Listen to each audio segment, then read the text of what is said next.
Hi, everyone. Can you hear me okay?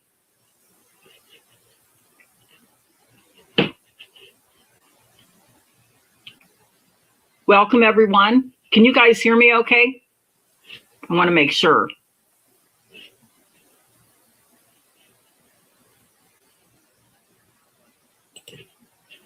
And thank you, Cop Wife, Cop Mom, for becoming a YouTube member. That really means a lot. Thank you so much. And your continued support. You've been with me for a long, long time, actually.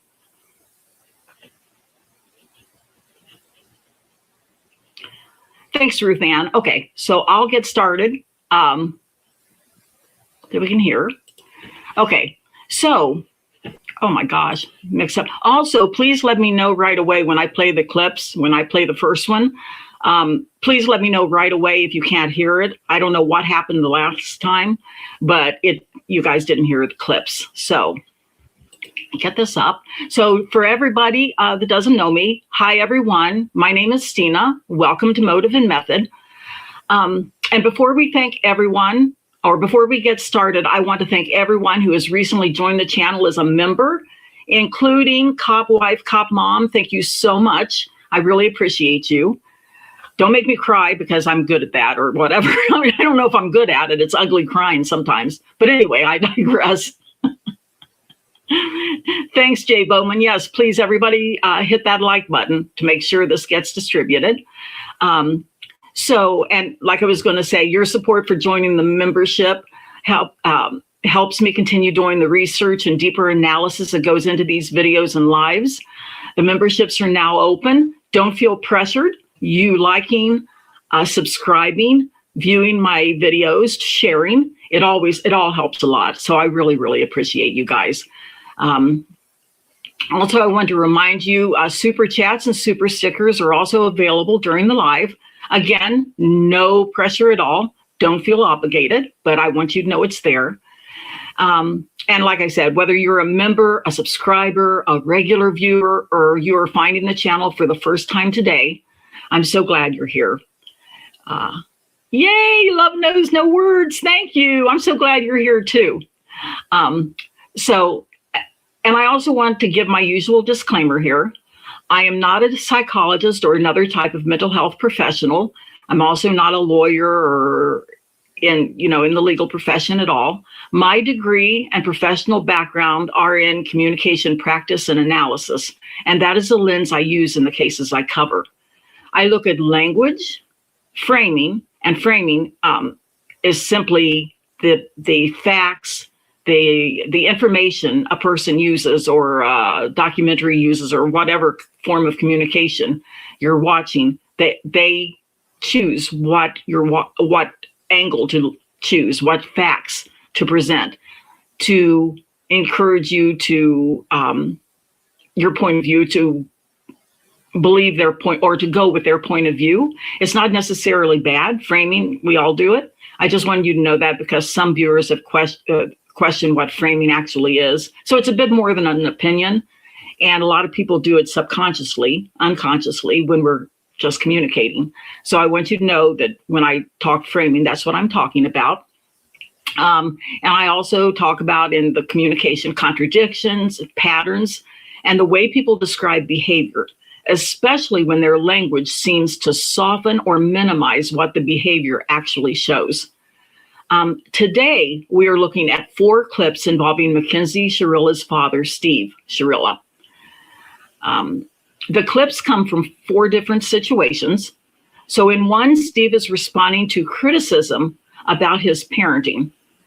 In another, he is defending Mackenzie's relationship with Dominic Russo, also known as Dom.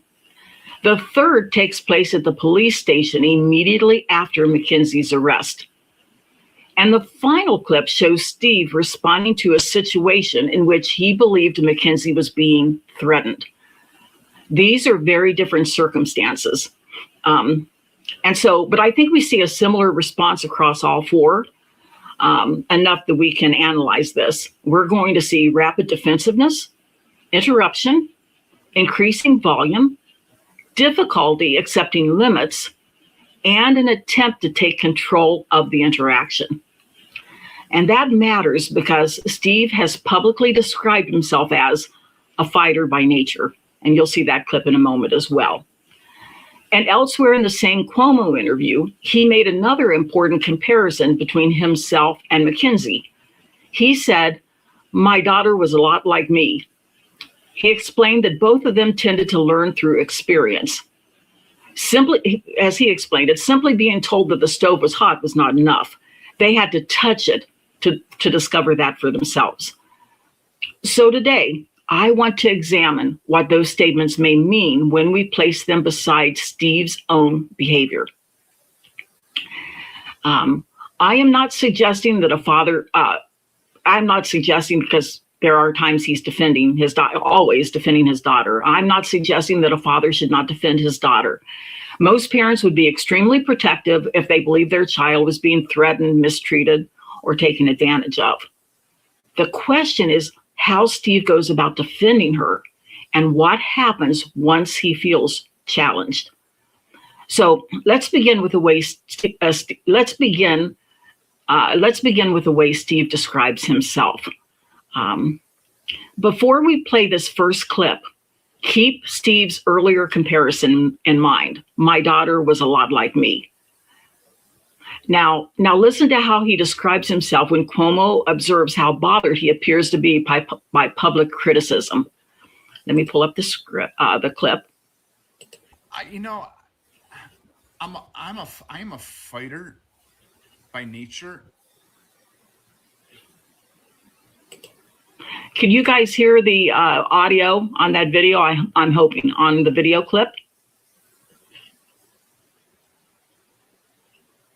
Hi, Danny. Welcome. Okay, thank you, Jay Bowman. Just wanted to make sure. Okay, so thank you, Chelsea. Oh my gosh, you guys are warming my heart. Thank you so much. You want me to play the first clip again for people that just arrived? It's just really brief. He's telling Cuomo that he's a fighter by nature. You think, Hi, Ashtaroth. Thank you for joining. So that's the clip where he says this. Let me pull up. Okay. I take from this, Steve appears to understand fighting as part of his identity.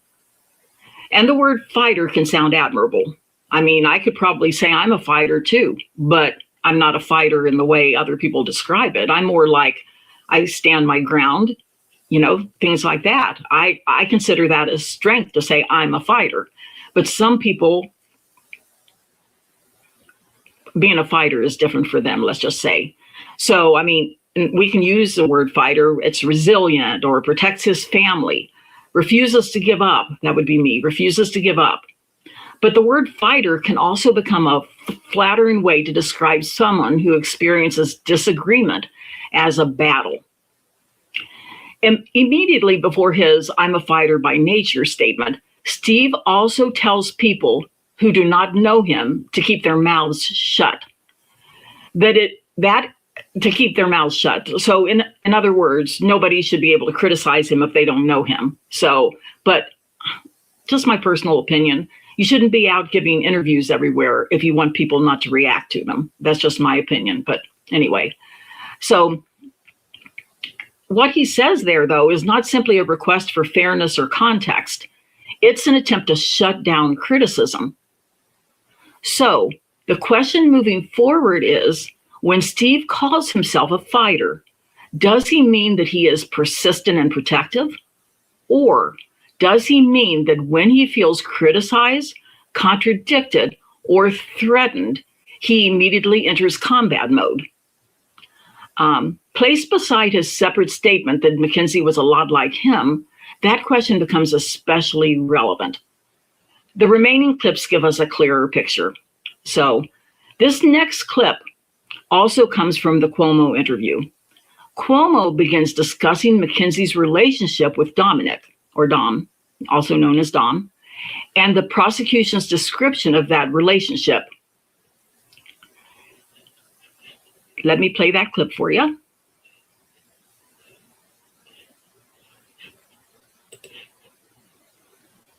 between Dom and your daughter and perceived threats, etc. And there were other lie. texts. That's a lie. That's a lie. I'm going to cut you off. Sorry, I got to cut you off. That's a lie. That is a lie.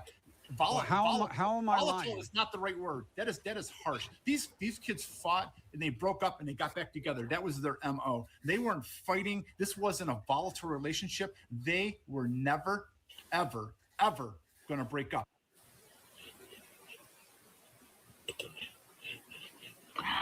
Hi, Seagal pal, Pam. Welcome. Great to see you. I know you unsubbed from Cuomo. Yes, he's not my favorite either, but he did get some good things from Steve. But anyway, so in this clip, as you heard, Steve, he doesn't even let Cuomo get, the sentence out to ask the exact question. That's a lie, So Steve calls it a lie before Cuomo even finishes. But months later, and I've talked about this before, Steve acknowledges that Mackenzie and Dominic, well, actually, moments later, Steve acknowledges that Mackenzie and Dominic fought, broke up, and got back together repeatedly. So I don't know about you guys, but if somebody tells me about a relationship where a couple fights, breaks up, gets back repeatedly, blah, blah, blah, I would consider that a volatile relationship. Wouldn't you guys? It's like they keep reframing. That's what drives me crazy. It's good, to be analyzed, but they keep reframing everything. It's really crazy sometimes. So in here, the disagreement is not entirely about what happened. It is about whether the word volatile is allowed to describe it. That distinction is important. Steve acknowledges the conduct while rejecting the label. And we have seen this repeatedly in the way Mackenzie's behavior has been described. She was not raging. This is what they say in various interviews. She was not raging. She was anxious. She was not seriously dysregulated, emotionally dysregulated. Her mouth got her into trouble. In the Netflix doc, that's what Natalie said. No, she was not a problem at all. She really didn't do anything wrong. It's just her mouth. Her mouth is what got her into trouble. Like you think? And they'd say the relationship, like Steve did, the relationship was not volatile. They simply fought, broke up, and reconciled. And with Steve, aggression becomes being a fighter. So in each case, the underlying behavior remains largely the same. What changes is a language wrapped around it in both his own behavior and in his daughter and how they describe their daughter. And once the label becomes softer, the behavior can begin to seem less serious. Then Steve says they were never, ever, ever going to break up. Well, when you use like never, ever, ever going to break up, that's kind of a sign of deception because you're over emphasizing that. Who are you trying to convince, yourself or us? And that certainly is also striking. Because how could Steve know they were never, ever, ever going to break up? They were still young. Dom had his own feelings and his own choices. Steve could not possibly guarantee that Dominic would never end the relationship. And I think he said in either that interview or another one that Mackenzie, I think it was another interview when he was asked about that. He said Mackenzie was not going to break up with Dom. Was like that interviewer never, I don't think the interviewer asked that. He wanted to know if they were going to break up. And he just said, no, Mackenzie, I don't think ever would have broken up with him. But anyway, he always presents this as an absolute fact. He does not appear willing to consider the possibility at all. So let me know real quick what you guys think in the chat. Is Steve disputing what happened, or is he disputing the meaning attached to what happened? Because I think that's interesting.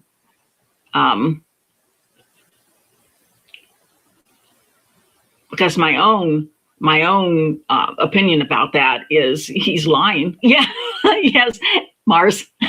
Yes, it's deception. Yeah, they're always reframing, in my opinion. So, Love Knows No Bounds says, I think Steve and Natalie didn't even consider that Dom would ever break up with Mackenzie because they thought she was so, superior to him and his family. And manipulating reality. Exactly. And especially, I think right now, it's kind of going off what I was talking about, but I think now when they're trying to get a new trial, that for Mackenzie or have a reduced sentence, I don't know what they're doing. The Ohio Supreme Court turned it down, to even hear the case. So I think that's why they're going on all this press tour, thinking it's going to make a difference. And this gets me off subject, but if you've heard in the prison or phone calls, the mother, Natalie, is telling Mackenzie that, everybody's on her side. She's got this fan club out here. So it's like, are you kidding me? You need to tell her the truth, in my humble opinion, of course.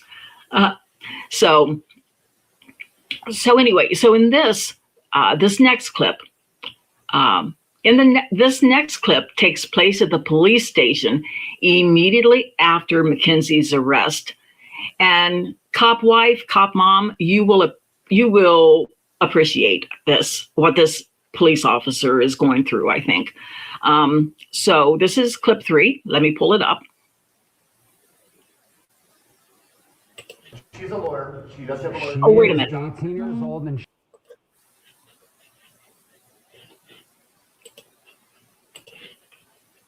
Wait a minute. I pulled up the wrong one. I'm sorry, guys. Hold on 1 second. I probably got them out of order. Okay, no, this is the clip 3. This is where Steve tells police Mackenzie has an attorney. This is right. This clip takes place at the police station immediately after Mackenzie's arrest. So they just heard that she's arrested. So he and Natalie go storming into the police station. So this is what they do.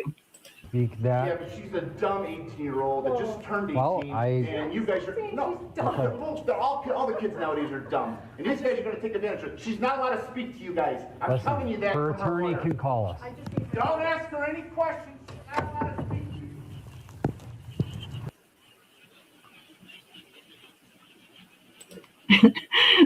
I always have to laugh at that because the detectives walk away from him, whatever their titles are. They walk away. I would too. I have worked in customer service before and thought I could walk away, but I couldn't necessarily. But what a drama king, such a waste of life. Exactly, Seagal, Pam. Wow.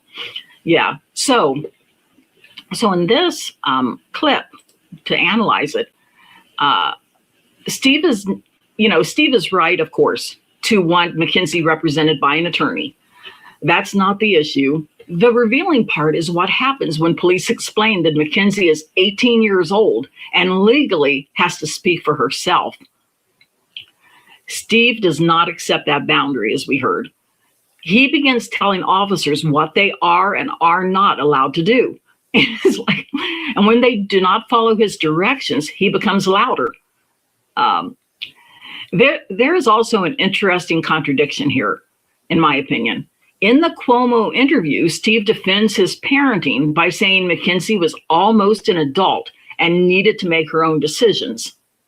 But at the police station, when she really was an adult, she was 18 years old, when the legal adulthood limits Steve's control, she becomes suddenly a dumb 18-year-old. When defending his parenting, she was almost an adult. When police recognized her as an adult, he wanted her treated like a child. So, as I've said before, her maturity appears to change depending on what Steve needs the argument to be in that moment. And so, hi, Fire Rabbit, welcome. Yeah, you can go 2 times the speed. And so before we move into the final clip, I want to briefly mention something I covered in my very last video on this subject. Mackenzie's school and therapy records showed that she had been diagnosed with generalized anxiety disorder and disruptive mood dysregulation disorder, commonly called DMDD. Those records describe low frustration tolerance, aggressive outbursts, defiance, and difficulty regulating intense emotions. I did a full video breaking down that diagnosis and what the records actually showed, and I will link that video for anyone who wants the deeper background on this. And I'm not suggesting by bringing it up here that Mackenzie's diagnosis explains everything that happened, and I'm not using it to diagnose Steve either. But what it establishes is that Mackenzie's difficulties with frustration and emotional regulation were documented long before the crash. That becomes relevant when we look at the family's tendency to describe those behaviors more softly. And it also makes me wonder, there's an argument between nurture and nature. When it comes to certain diagnoses, nature can have a part to play in it, hereditary predispositions, but also, in my opinion, if you grow up seeing a parent flying off the handle all the time or seemingly nothing, it wouldn't be hard. I mean, you would tend to emulate that. You'd think that that's the way to be. So, and then this next, so let's move to the final clip. And then after that, we'll open it up for discussion, see what you guys think. This clip, this was disturbing to me because I don't like any hint of violence ever. This clip involves a man named Husni Ahmad. I don't know if I'm pronouncing it correctly. This incident took place after the fatal crash, but before Mackenzie's arrest. Mackenzie reported that Ahmad had threatened or intimidated her. And there was also an allegation involving a baseball bat at Dominic's gravesite. The larger history is difficult to reconstruct from this short clip alone. Our focus here is Steve's response after Mackenzie contacted him. Now let me play this for you. And I did see a clip where they had gone to the police station previously and reported the harassment. And if any of you listen to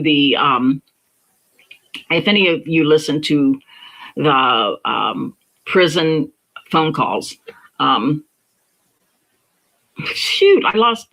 come back to my train of thought anyway.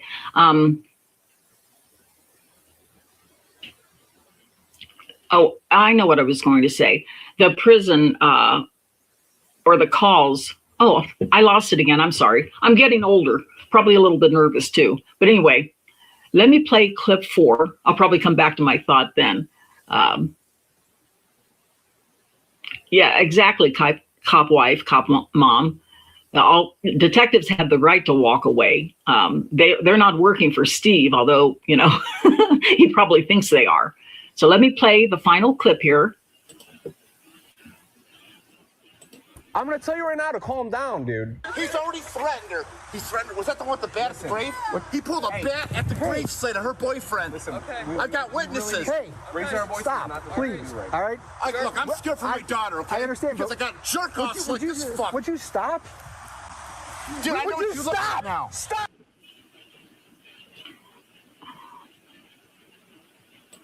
Thank you, Seagal, Pam. I appreciate it. What do you think, cop wife, cop mom? That poor police officer. How I understand this is he arrived at about the same time Steve did, and the police officer didn't even know what was going on exactly. He just arrived, and Steve is about to, attack this guy who's accused of stalking and tormenting Mackenzie, apparently. Oh, I know what I was going to say. The phone calls or on Plunder Studio, I think they have the calls where the parents had called authorities because she was being harassed after the tragedy, the unaliving of Dominic and Davion. And that kind of tells me, I don't know what the press was at that time, but that kind of tells me that her reputation preceded her, because in this community, everybody knew what she was like, probably, and what kind of a driver she was. I'm just speculating there, but that makes sense to me. Okay, so.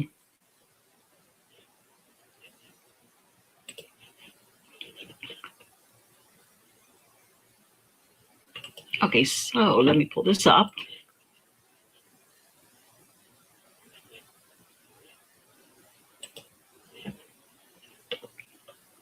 And as you see, the officer was trying to calm him down. The officer at the end, I think I cut it off before then. I think the officer escalates his voice, like he says, "Would you stop, stop, stop?" And there's another part of the clip that I didn't pull that he says, "I'm telling you right now, calm down." The poor police officer doesn't know. I mean, he doesn't know if he's going to have to, if there's going to be violence break out and how he's going to react. So my heart goes out to him. So Steve says in this clip, he says, "I'm scared for my daughter." And of course, that fear may have been completely genuine. Most parents would react strongly if their child called and said someone was stalking or threatening them. And I'm thinking that's exactly what Mackenzie did. They probably told her to call the police, and her dad was on the way. And I'm glad that the police officer showed up at roughly the same time Steve did, or there might have been a big issue, or Steve is all bluff. I don't know which. But Steve certainly did not walk closer to the guy that was on the other side of the car over there to confront him. So, so I don't know about that. So, but the officer is forced. So what gets me, not only Steve's rage, but this poor officer is forced to manage Steve's behavior while also trying to investigate the complaint. That is the distinction throughout this live. It is not whether Steve had a reason to feel protective. It is what that protection turns into once he becomes angry. In this case, and in most of these cases, he arrives already escalated. He raises his voice. He insults people. And the officer repeatedly tells him to stop. So, and like I said, eventually it's a third time. It's like top of his voice, stop, How many times, I'm thinking, how many times does he have to tell you, Steve, you're going to get arrested, and you should get arrested if you do one step farther, than that. So, yes, Steve came to protect Mackenzie. We can all understand that. But his own behavior made the situation more chaotic. The officer now had to control Steve while also trying to determine what actually happened.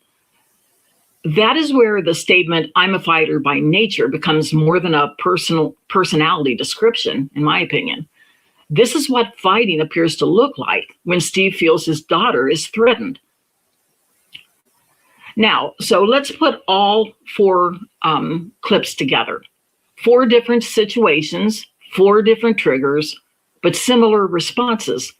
Interruption, immediate certainty, rejecting of boundaries, increasing volume, and an attempt to take control. So when Steve feels criticized, he tells people to keep their mouths shut. When Cuomo raises a description he does not like, Steve calls it a lie before the question is completed. When police establish a boundary, Steve attempts to overrule it. When he believes Mackenzie has been threatened, he arrives so escalated that the responding officer has to repeatedly order him to stop. And elsewhere in the Cuomo interview, Steve says, "My daughter was a lot like me." So that does not mean Steve caused Mackenzie's actions. It means a similarity is worth examining, don't you guys think? Mackenzie's records documented problems with frustrating. Mackenzie's records, we have documented records that show that she had problems with frustration tolerance, aggressive outbursts, defiance, and emotional regulation. And in these clips, Steve also appears to have difficulty tolerating contradictions, limits, and perceived disrespect. We cannot say exactly why those similarities exist. Behavior can involve temperament. It can involve learned responses, of course. It can involve family dynamics. And often nature and nurture work together, as I said earlier. But it is fair to ask what Mackenzie may have learned about anger and conflict inside this family. Did she learn that being louder demonstrates that you are right? Did she learn that boundaries imposed by other people are challenges to overcome? Did she learn that an extreme reaction becomes justified once you believe someone has provoked you? In other words, bullying behavior is what I would call that. Although I hate to use bullying. That's become too, I'm going off, maybe not too much off subject, but a lot of people like to use the term bully when they're describing adults too.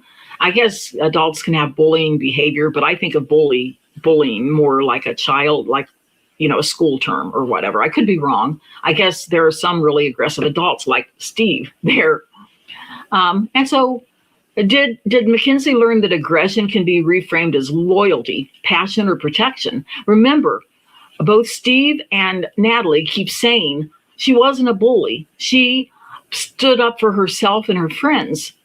Well, yeah, she did. And she also was highly disrespectful and obnoxious and confrontational when she did so. So it's okay to stick up for your friends and yourself, but it's how you do it that makes a difference, in my opinion. And so, as we said, when her behavior became increasingly serious, was it fully recognized? The parents had to have known the diagnosis, but we don't know if they did anything to moderate that. And it's possible that they had no control at that point because, like I've said before, you don't start trying discipline when your child is 16, 17. That's a bit too late, I would say. Or, and here's another possibility, was her behavior familiar enough that the family continued to soften it? Oh, that's just Mackenzie. We love her. We love her strength, So this is why language matters. Fighter sounds better than aggressive. And I do in all my videos on this, I use the term softening, but it means minimization. But they minimize everything. They reframe it. And this is just my opinion. I believe, in my opinion, from what I've seen, I think that is coming from Natalie because we've seen her coaching him in interviews off stage. I think she tells him what to say because I think he's much too temperamental and hard-headed and all that, in my opinion, to just come up with that himself. I think Natalie is the one, she seems to be the peacekeeper at all costs, it seems to me.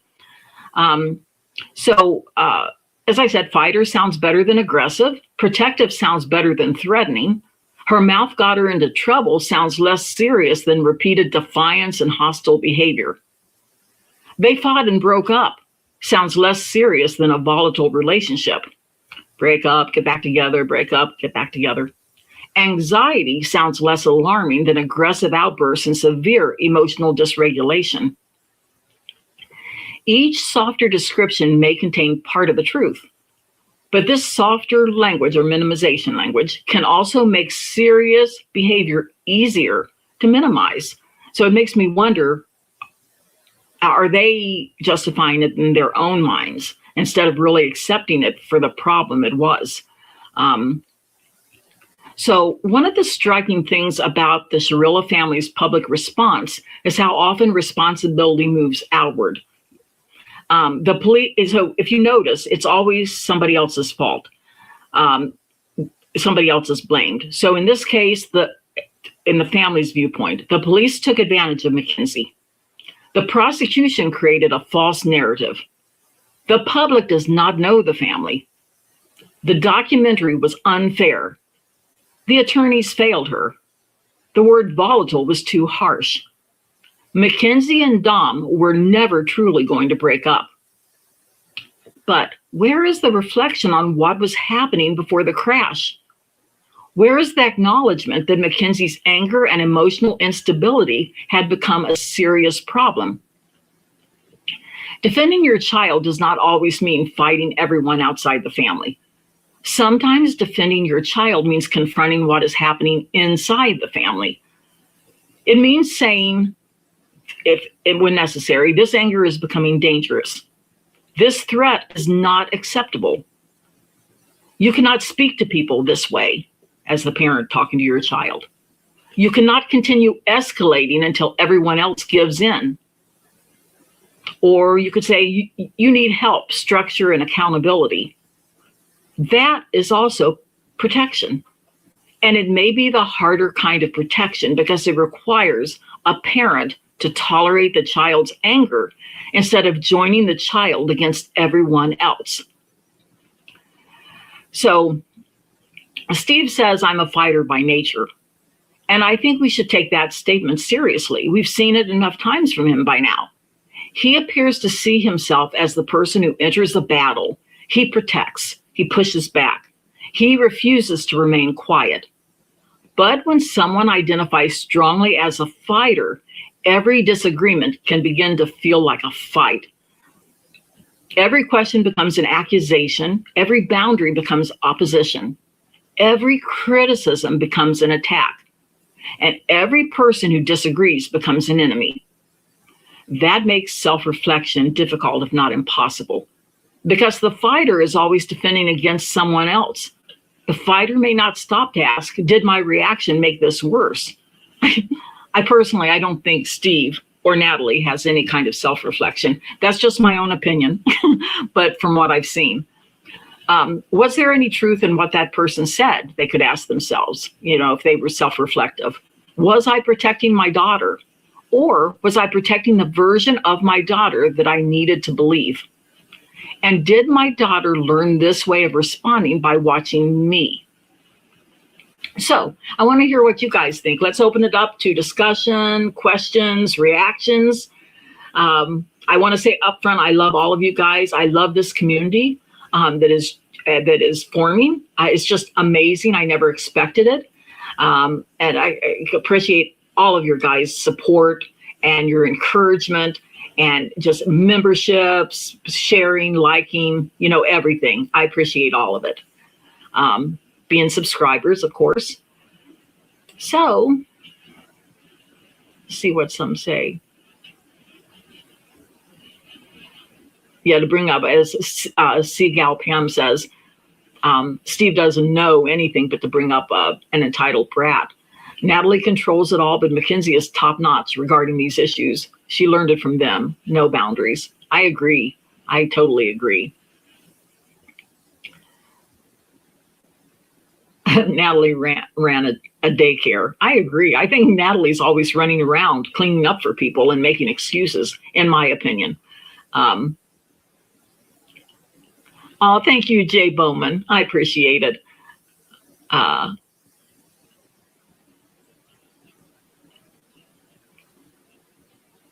Yeah, and while we're on, this is off the topic of this, but, and I think I've said this in other videos.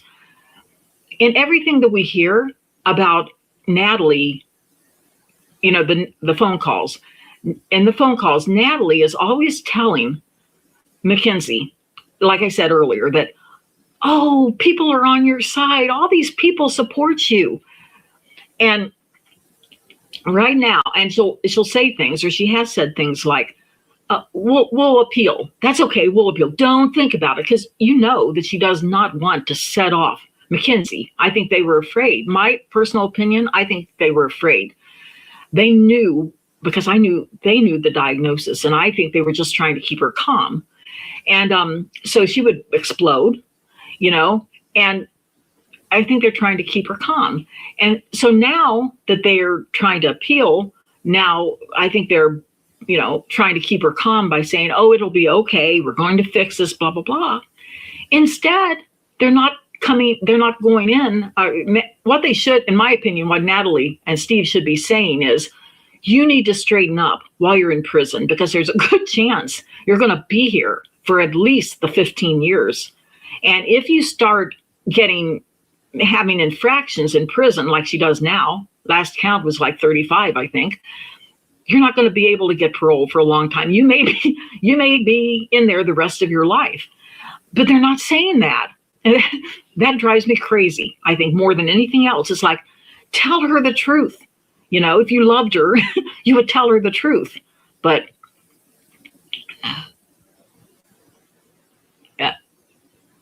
I'm just reading some of the comments. Yeah, exactly, Seagal, Pam. The appeal will be denied. And I've already heard legal experts in Ohio law say that the parole board does never parole you in the first try. So it's going to be interesting. And I think my personal opinion is Mackenzie is going to be totally shocked when she reaches that first parole and they don't parole her. Because her parents are not, I don't think they've ever leveled with her. You know, it's all trying to keep her calm, it seems to me. So anyway, D plus rugs, yeah. Oh, D plus rugs. I did not get that at first, Fire Rabbit 87. Thank you. I know that's a bad 4-letter word, I guess, that we're not allowed to say. But yeah, Marcy, false hope, you know.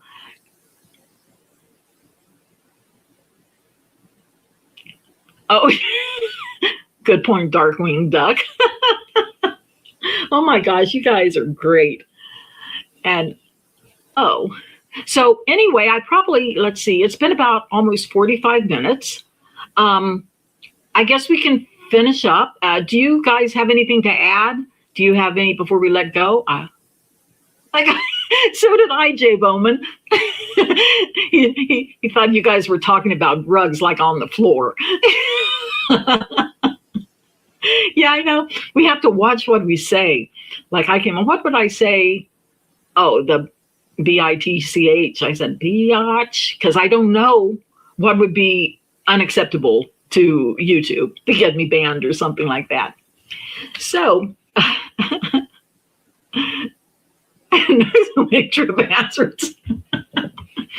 We need to make well, you guys have already made it up, like a dictionary with all these like words that mean something else. You know, it's code word, like when we were kids. Or no, dare we say, the Carney language, that is there. Don't compare us to the Carney language version of it. Exactly, love knows no words.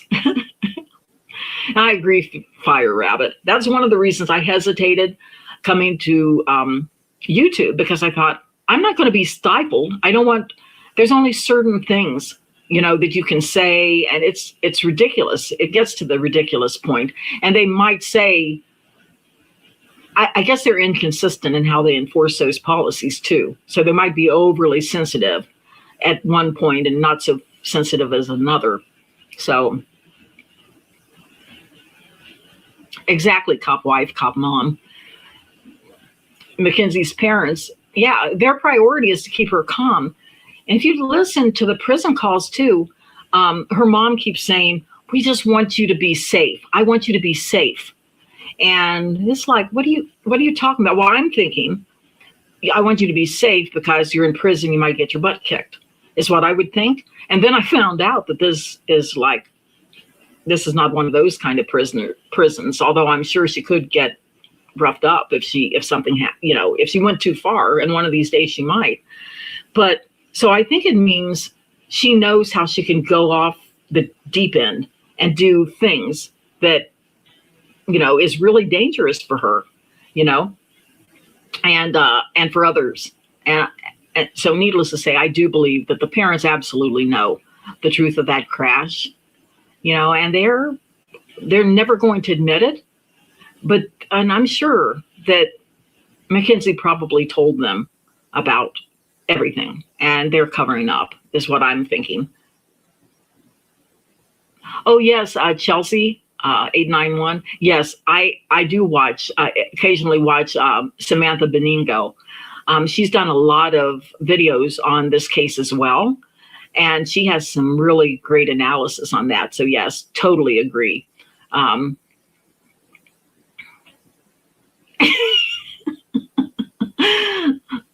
Darkwing Duck.